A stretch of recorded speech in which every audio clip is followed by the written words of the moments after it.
இதை அந்த கல் எடுத்து அந்த வழி காமி.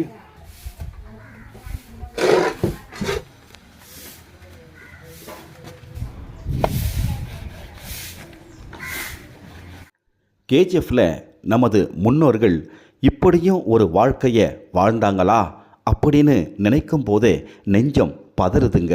இது கேஜிஎஃப்போட மறக்கப்பட்ட ஒரு துயர வரலாறு. இது தங்கவயலின் இருண்ட காலம் அப்படின்னும் சொல்லலாம். சுமார் 40 வருஷத்துக்கு முன்னாடி தங்கச்சுரங்க பகுதிகளில் இருக்கிற பெரும்பாலான வீடுகளில் இந்த நிலைமை தான். வீட்டுக்குள்ளே போகிறதுக்காக வாசக்கால் தாண்டி காலை எடுத்து வைக்கிற இடம்தான் அந்த காலத்து பாத்ரூம், குளியல் அறை. இதுதாங்க அந்த வாசக்கால் பாத்ரூம். நம்ம தங்கவயல் வரலாற்று துயரத்தின் அடையாளமா, சாட்சியா இன்னும் மிச்சம் இருக்கிற வீடு. இந்த பாத்ரூமில் ஒருத்தர் குளிக்கும் போது மற்றவங்க வீட்டை விட்டு வெளியே போயிடணும். சின்னதாக அளந்து கொடுக்கப்பட்ட சுரங்க பகுதி வீடுகளில் தனியாக பாத்ரூம் அமைக்க இடம் இல்லை. அதனால் வீட்டுக்குள்ளே காலை எடுத்து வைக்கிற இடத்துல என்ட்ரன்ஸில் வாசக்காலில் பாத்ரூம் அமைக்கிற பழக்கம் அந்த காலத்தில் உருவாயிடுச்சு. ஆனால் இன்னைக்கு இந்த நிலைமை இல்லை. இப்போது உள்ள தங்கச்சுரங்க பகுதி வீடுகளில் விதவிதமான பாத்ரூம், குளியல் அறைகள் கட்டப்பட்டு நாங்கள் யாருக்கும் சளைத்தவர்கள் அல்ல என்று இக்கால தலைமுறை தலை நிமிர்ந்து நிற்கிறது. ஆனால் அக்காலத்தில் தங்கவயல் முன்னோர்கள் வாழ்ந்த வாழ்க்கை, அவர்களின் தியாகம், அவர்கள் அனுபவித்த வேதனை, அடடா, அவை சொல்லப்படாத துயர வரலாறு. இதுதான் மைன்ஸ் வீடு. இவ்வளோ தான் மைன்ஸ் வீடு. இது முன்னால் தட்டியெல்லாம் செய்து வீடு. இப்போ ஆஸ்பெர் ஷீட் போட்டாங்க. தட்டியெல்லாம் போயிடுச்சு. அந்த காலத்தில் ஒரு 30-40 வருஷத்துக்கு முன்னால் இது பாருங்கள், இங்கே தான் தண்ணி ஊற்றிக்கணும். இதுக்கு பேர் சாலங்கன்னுவாங்க, இது சாக்கடைன்னுவாங்க. இது இதில் இங்கே ஒருத்தர் குளிக்கணுன்னாக்கா, பெண்கள் குளிக்கணுன்னாக்கா எல்லாம் உள்ளே இருக்கிற ஆம்பளைலாம் வெளியே வந்துடுவாங்க. இந்த கது சாத்திட்டு பொம்பளைங்க குளிக்குவாங்க.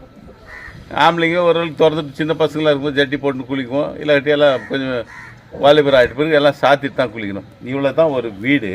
இந்த வீடு தான் மைனிங் கொடுக்கப்பட்டது.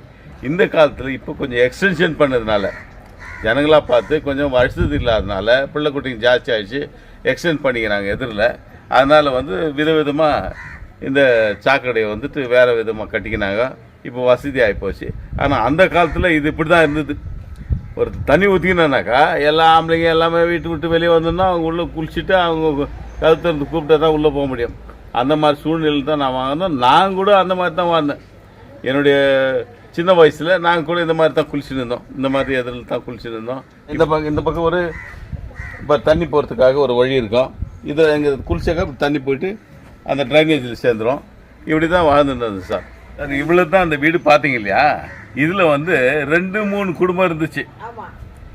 2-3 குடும்பம், கணவன் மனைவி பிள்ளைங்கெல்லாம் சேர்ந்து ஒரு 3 குடும்பம் இருக்கும். அந்த 3 குடும்பம் இருந்தால் கூட ஒற்றுமையாக இருந்தாங்க, சந்தோஷமாக இருந்தாங்க, சமாதானமாக இருந்தாங்க, அன்பாக வாழ்ந்தாங்க. ஒருத்தர் சாப்பாடு ஒருத்தர் பரிமாறிக்கின்னு சாப்பிட்டு இருந்தாங்க. ஆனாலும் கூட அந்த குளிக்கிற சூழ்நிலை வரும் பாரு. அப்போ ஒரு தாய் ஒரு அம்மா குளிக்கிறாங்க சொன்னால் மற்ற பேரெல்லாம் வெளியே வந்துடணும். அவங்க குளிச்சுட்டு கது திறந்தா தான் உள்ளே போவாங்க. அந்த மாதிரி ஒவ்வொருத்தரும் குளிக்கும் போது இந்த கது சாத்தப்படும். அவங்க குளிக்குவாங்க. குளிச்ச பிறகு எல்லாம் வெளியே வந்துடுவாங்க. பிறகு திறப்பாங்க கது. சார், இந்த வாட்ச்பட்டியில் இருக்கிற பாத்ரூமு நம்ம எங்கெல்லாம் தேடி பார்த்தோம், கிடைக்கல. இது 30-40 வருஷம் ஆகிப்போச்சு. எல்லாம் இப்போ எக்ஸ்டென்ஷன் பண்ணிக்கினாங்க. அவங்கவுங்க சைடில் பாத்ரூம் கட்டிக்கினாங்க. அது ஆகிப்போச்சு. இந்த வீடு கூட இப்போ தேடி கண்டுபிடிக்கப்பட்ட இது ஒரு வீடு. 1 or 2 2-3 வீடு தான் இருக்கும். இப்போ இவங்க கூட எக்ஸ்டென்ஷன் பண்ணிக்கினாங்கனாக்கா இவங்க கூட மாற்றப்படுவாங்க. இந்த கொஞ்சம் இடத்துல இவங்க கொஞ்சம் கட்டுறதா இருக்கிறாங்க, கட்டிக்கினாங்களா அவங்க கூட பாத்ரூம் மாற்றிக்குவாங்க.